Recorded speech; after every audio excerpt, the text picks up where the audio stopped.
Hi everyone, thanks for joining me. My name is Mary Ann and I am the Community Coordinator for the CREATE District 6 project here in Sacramento, California. CREATE District 6 is a collaborative project between the residents and artists in District 6, California State University, Sacramento, and the City of Sacramento Creative Economy. So thank you for joining me for our third installment of CREATE on the Go. So today we're going to do a fun watercolor project inspired by a very famous painting painted by an abstract expressionist artist named Kandinsky. This painting that he did that's similar to this, that this was inspired by, is called Squares with Concentric Circles. So let's get started, and first I want to talk to you about the supplies. I'm going to point my camera down. So you need paper, obviously, but I don't want you to think, this is watercolor paper that I'm showing you right here. I don't want you to think that you have to go out and buy expensive watercolor paper. If you have a heavy-duty paper at home, or even a piece of poster board like this, you can use it. It'll work just fine. Just be sure and use the side with the most texture. Don't use the shiny side. Just a tip, artist tip is that paint needs a texture to adhere to a surface. So consequently, if you're using something other than watercolor paper, use the roughest side. All right, also you're going to obviously need water, lots of clear water, clean water, a couple of paint brushes, watercolor. Don't go down right now unless you plan on being a professional artist. Don't go down and spend a lot of money on expensive watercolor. Just get a little inexpensive set at the discount store like this. Also, you're going to need a ruler, some scissors, and a pencil, okay? A clean towel. And I use painter's tape. Okay, this is just a little tip about watercolor. I tape my paper down to the surface that I'm painting on so that it won't buckle when it gets wet, so it stays nice and flat. So a lot of watercolorists do that. If you have painter's tape, you can go ahead and do that too, but it's not absolutely necessary. I want you to go ahead and paint anyway, even if you don't. Now I already built a grid on this one, but I want to explain to you how I did this. So we're building first a tic-tac-toe grid. So my piece of paper is 9 inches by 9 inches. Okay, but you can cut yours any size that you want as long as it's divisible by 3. So in other words, 6 inch by 6 inch, 9 inch, 12 inch by 12 inch, 15 inch by 15 inch. So, because we're going to make 9 3-inch squares. So I've already created my grid on here. I have 9 3-inch squares. So let's get started painting. That's the fun part, right? All right, so I want to first give you a little tip. If you're right-handed, put your brushes and paint and water and cloth on your right side. It'll save you a lot of time and energy. If you're left-handed, put it on your left. Put everything on your left side. Okay, so first thing we're going to do is get your brush, your bigger brush, get it wet, and just go over your paper. You're going to get your paper wet. We're just painting with the water, but try not to let it puddle. If it puddles, if you get a big puddle of water, just take your towel and just pick up some of the water, because you just want it damp, but you don't want it to puddle too much. Okay, so we got our paper wet. Good job. Kandinsky created this composition that this is inspired from because he wanted to explore color and how color affects our mood and how we can express a mood that we might be in by using just color. So think about what mood you're in, and let's try to find a color that expresses that mood. So I'm going to start with green because I had an incredibly fun walk in the park today with my dog, and we walked and we got to do some drawing, and it was just a lot of fun. So I'm going to start with green, and we're just going to pick one of our squares and start painting a circle. Now this is a little wet, so see, I can just pick it up with the excess paint up with my towel. That's why I have a towel here. Fill in the entire square. Don't leave any white if you can help it. And then make this into a circle. All right, so there you go. You've done your first one. Pick another one and just do the same thing. Fill in the square.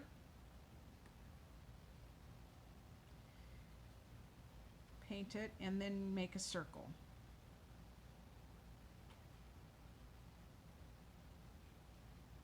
All right, so you can use your towel, just a little watercolor tip. You can use your towel kind of like an eraser when you're doing watercolor. As long as it hasn't got too dry yet, you can pick up paint with it, paint and excess water. So sometimes I set it to the side, on my right side, and sometimes I hold it in my left hand if I'm doing this kind of thing. So the other thing is, think about painting versus coloring, and I talk a lot about this when I'm teaching painting. Painting is not doing this, okay? Use your brush not like a crayon or a pencil. Okay, so I've got 3 started with green. All right, so I'm going to change color now. I'm going to start using a different color. So I want to get my brush really, really clean. I want to get all that green out of there because I'm going to switch color. The next color I'm going to use is, I'm going to use a warm, what's considered a warm color. And so I think I'm going to use orange next. Now notice how I'm adding, you have to add a lot of water to this pigment in order to get it to create the color, the paint that you want. So when it's dry, you have to work a lot of water into it. And also you want to really load your brush. Kandinsky's abstract paintings, if you look him up online, are very vivid. The colors are very pure and very vivid. So you want to have a lot of really beautiful pure color on your brush. I'm using orange, but you can use any color you want for your second color. And so just keep filling in these squares with circles. We're making concentric circles. All right, I'm going to switch color again, so I'm going to really clean that orange out of my brush. And I'm going to use what's called another cool color, blue. So your yellow, orange, and red are called warm colors. Blue and green are more, blue is a cool color, green is on that spectrum of cool also. Okay, it's starting to really run into my orange, so I'm going to pick a little bit of that up. This is called bleeding, and we want a little bleeding in this composition, but not a ton of it. We want to keep our colors pretty pure. Okay, and I think I'll do this one blue. Remember to keep your brush loaded with a lot of color, a lot of paint, and fill in as much white space.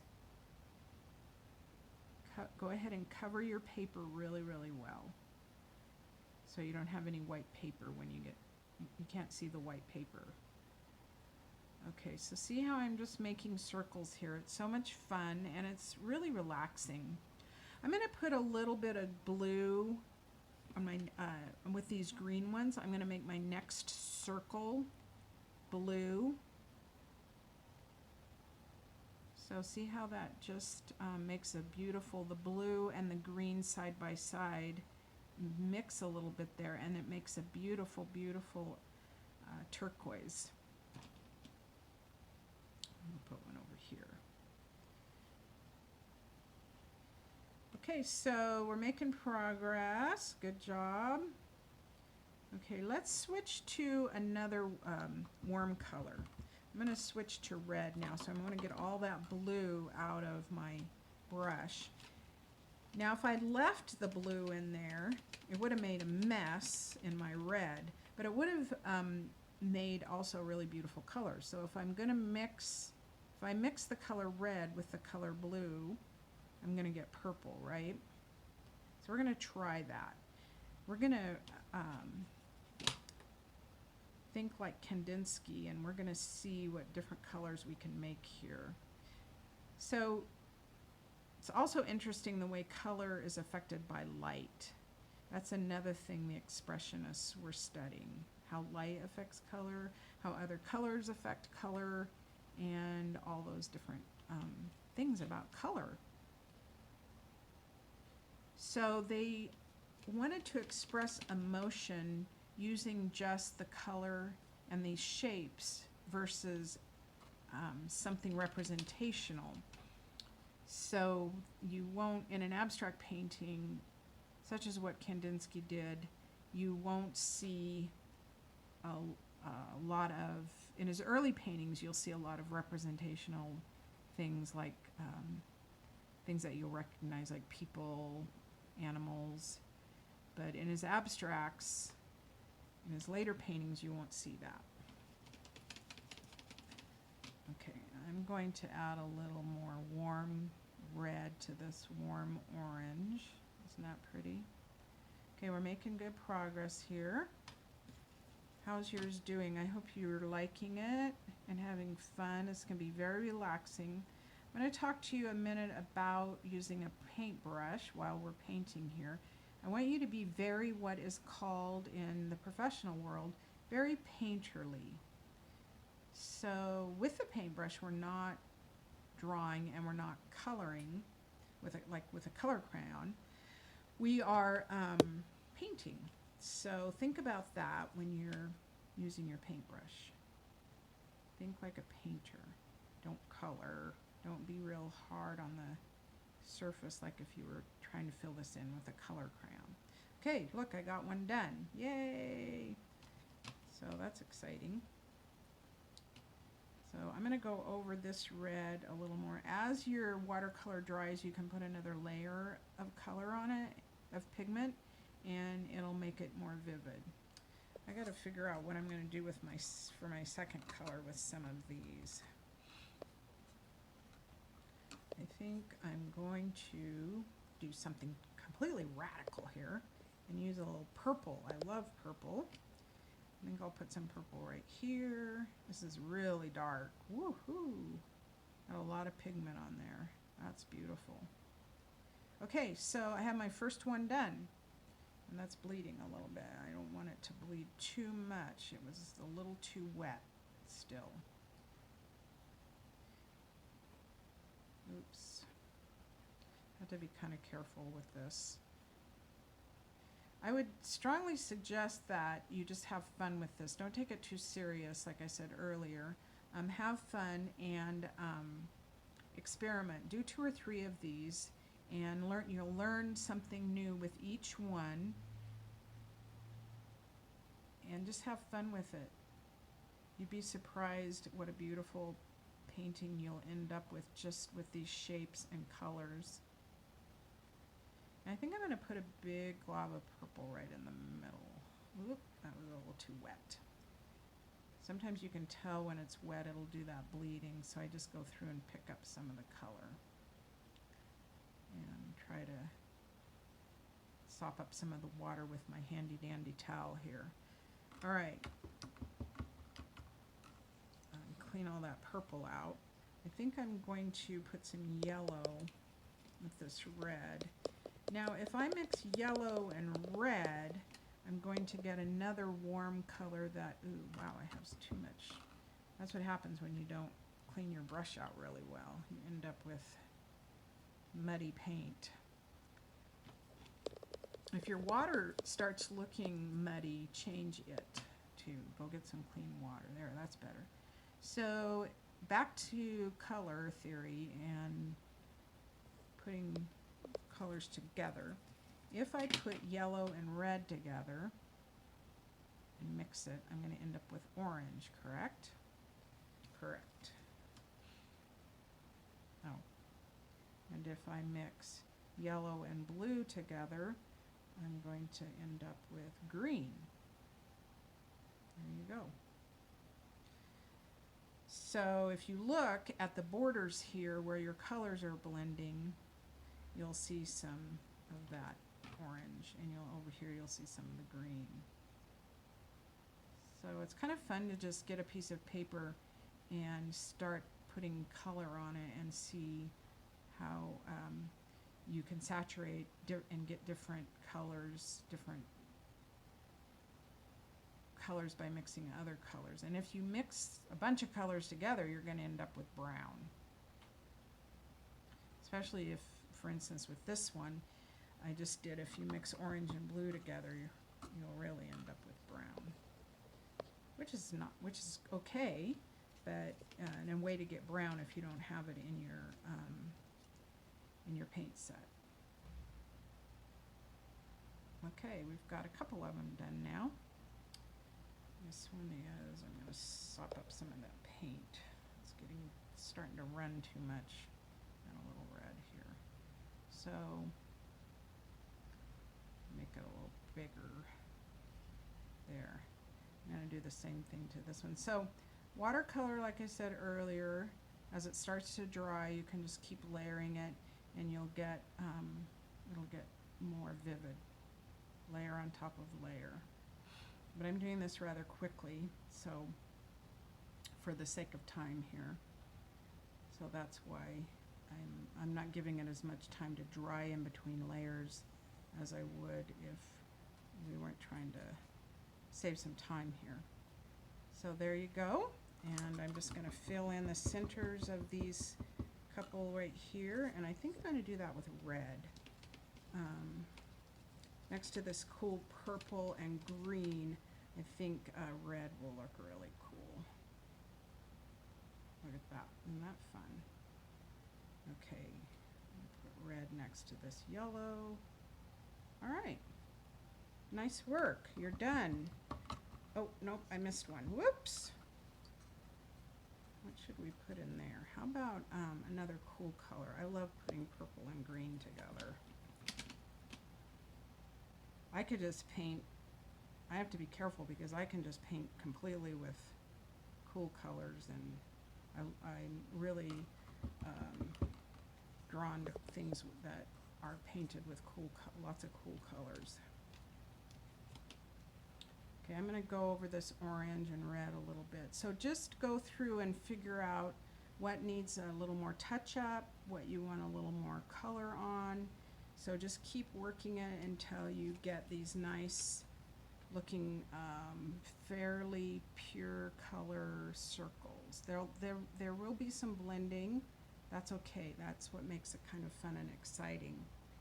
So there's your concentric circles and your squares. So now you just want to take this up and let it dry really, really well.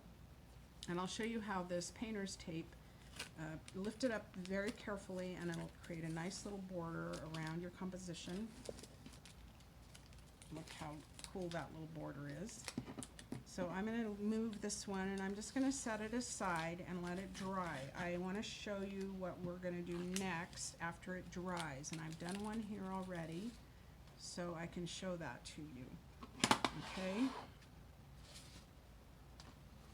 So we want to go back, and like I told you earlier, and like on this one, you can still see the pencil marks.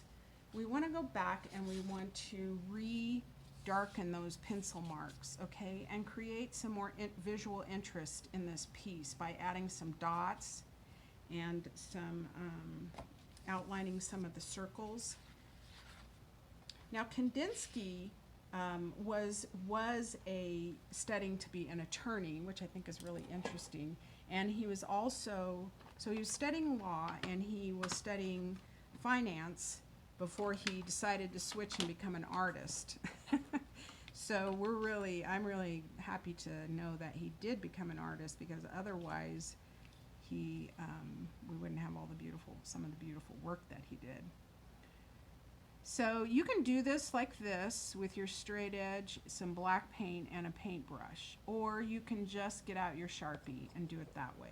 Be careful if you do it this way that it doesn't bleed through. So there you go. So just go back and put in all those lines again. Also, another fun thing is you can outline some of the circles with black, provided it's good and dry like this one is. Isn't that fun? Okay, so this is all in keeping with the abstract expressionist style of painting, because we're still just using color and different shapes and line. So okay, so you can just keep doing that as long as you want to. Another fun thing, like I showed you here, is you can put dots and spirals. So just have fun with it and try different things. And I would encourage you to keep doing this. This is a great project for adults as well as kids. So it's a fun project that you could do at home with your kids too. So thank you for joining me today. I appreciate it. And upload pictures of your finished artwork onto our Facebook page at District 6. We also have a YouTube channel where this video will be uploaded, Create District 6 YouTube channel, and an Instagram page. So I'd love to see photos of your finished work. Thank you for joining me on behalf of all the team at Create District 6. Have a great day and keep creating beautiful art. Bye.